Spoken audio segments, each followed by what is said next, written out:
17 ফেব্রুয়ারি দুপুরে রাজধানীর উত্তরার 7 নম্বর সেক্টরের 18 নম্বর রোডের একটি বাসা থেকে বের হতে দেখা যায় এই নারীকে। পূর্ব পরিকল্পনা অনুযায়ী গৃহকর্তা ও গৃহকর্ত্রীকে পানির সঙ্গে কৌশলে চেতনানাশক পান করিয়ে স্বর্ণালংকার ও নগদ টাকা নিয়ে পালিয়ে যাওয়ার দৃশ্য এটি। তার আসল নাম বিলকিস হলেও এক এক সময় এক এক ছদ্মনাম ব্যবহার করে গৃহকর্মীর কাজ করতেন তিনি। হাসপাতালে নেওয়ার পর চিকিৎসক গৃহকর্ত্রী আয়েশা আক্তারকে মৃত ঘোষণা করে। মুমূর্ষু অবস্থায় স্বামীকে ভর্তি করা হয় আইসিইউতে। নিহতের স্বজনরা জানান, ঘটনার দুদিন আগে গৃহকর্মী হিসেবে নিয়োগ পান বিলকিস। আমার মা শুয়ে আছে, মাকে দেখেই বোঝা যাচ্ছে যে মা আর নেই। তারপর ঘটনাস্থল থেকে তারা কোনোরকম ভাবে অ্যাম্বুলেন্স জোগাড় করেন। আমার বাবাকে নিয়ে তারা লুবানা হসপিটালে যান, আমার মাকেও নিয়ে যান আরেকটা অ্যাম্বুলেন্সে করে। কর্তব্যরত যিনি ডাক্তার ছিলেন আমার মাকে তো চেক করেই বলেন যে তিনি আর নেই। বাবা আইসিইউতে ছিলেন, আইসিইউতে রাখা হচ্ছিল, তাকে যথাসম্ভব চিকিৎসা দেওয়া হচ্ছিল যেন ফিরিয়ে আনা যায়। আলহামদুলিল্লাহ আপনাদের দোয়াতে ফিরে এসেছেন তিনি। আমি যে আমার মাকে পাইনি। এই ঘটনার পর ময়মনসিংহ, জামালপুর, পরে গাজীপুরে অভিযান চালিয়ে 2 জনকে গ্রেফতার করেছে police bureau of investigation PBI. একজন ওই গৃহকর্মী, আরেকজন জুয়েলারি দোকানের মালিক। পুলিশ বলছে পেশাদার অপরাধী বিলকিস।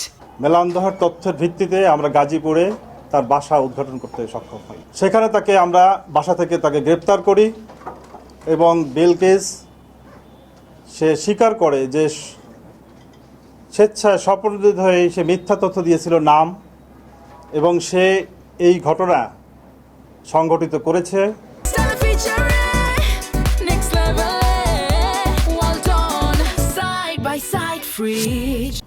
গৃহ যে কর্ত্রী এবং তার যে হাজব্যান্ড, তাদেরকে সে চেতনানাশক ব্যবহার করেছে, সে ট্যাবলেট ব্যবহার করেছে এক ধরনের, এবং সে এইভাবে লুটপাট করেছে এবং গোল্ডগুলা কোথায় বিক্রি করেছে ইত্যাদি তথ্য সে আমাদেরকে দিয়েছে।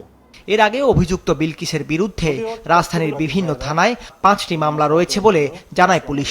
পরিচয় লুকিয়ে গৃহকর্মী পেশার আড়ালে চুরি করাই ছিল তার কাজ। এখনো পর্যন্ত তার 6টি নাম পাওয়া গেছে। পানির সাথে সে এই ট্যাবলেট গলিয়ে 10টা ট্যাবলেট গলিয়ে সে এগুলাকে গৃহকর্ত্রী এবং তার হাজব্যান্ডকে খাইয়েছে, এবং আমরা তার ব্যাগের ভিতর থেকে ওই ট্যাবলেটের স্ট্রিপটা পেয়েছি, খালি স্ট্রিপটা, এটা আমরা জব্দ করেছি।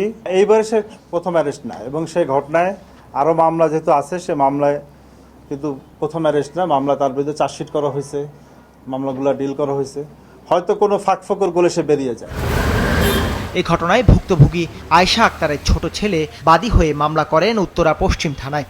গৃহকর্মী নিয়োগের আগে আরও সতর্ক ও সঠিক তথ্য যাচাইয়ের পরামর্শ পুলিশের। দাউদ হাসান, মাছরাঙা সংবাদ, ঢাকা।